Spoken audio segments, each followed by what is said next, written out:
Berita kali ini akan membahas media asing sorot Aprilio Manganang, ungkit protes Filipina di SEA Games. Media asing turut menyoroti kisah mantan atlet voli, Aprilio Manganang, yang didiagnosis mengidap penyakit hipospadia dan menjalani korektif surgery sebelum status jenis kelaminnya ditetapkan oleh pengadilan sebagai laki-laki. Seperti dilansir media Rusia, RT, Jumat, tanggal 19 Maret tahun 2021, kisah Manganang diulas oleh media Rusia, RT, dalam artikel berjudul Debat Breaks Out After Indonesian Women's Volleyball Star Confirmed to be a Man. Salah satu pemain voli wanita top Indonesia, Aprilia Manganang, telah dikonfirmasi sebagai laki-laki secara biologis, memicu perdebatan online tentang apa artinya bagi penampilan sebelumnya untuk timnya, tulis RT mengawali artikelnya. Pada Jumat ini, Pengadilan Negeri PN Tondano di Sulawesi Utara memutuskan status jenis kelamin Manganang berganti menjadi laki-laki. Dalam putusan yang disampaikan dalam sidang online itu, Majelis Hakim juga mengabulkan pergantian nama Aprilia Santini Manganang menjadi Aprilio Perkasa Manganang.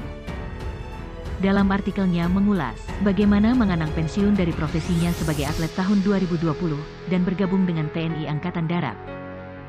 Mengutip pernyataan TNI AD yang menyebut Manganang bukan transgender, karena berjenis kelamin laki-laki sejak lahir dengan gangguan kesehatan yang disebut hipospadia, kelainan bentuk kelamin yang dialami bayi laki-laki.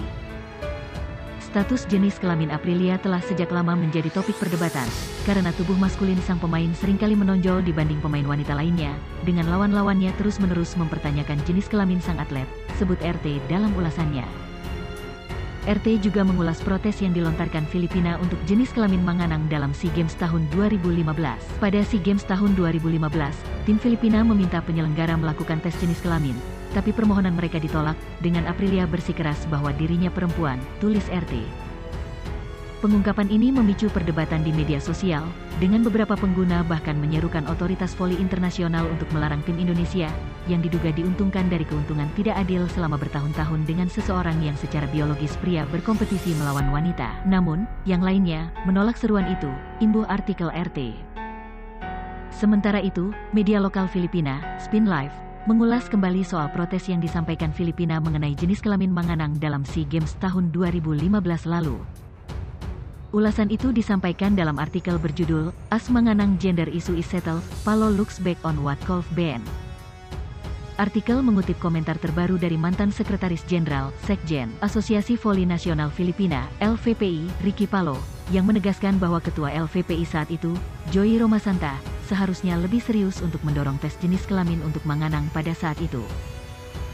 Spin Live juga memuat tanggapan Romasanta atas kritikan Palo, yang menjelaskan bahwa LVPI pada saat itu telah mengajukan kekhawatirannya terhadap penyelenggara.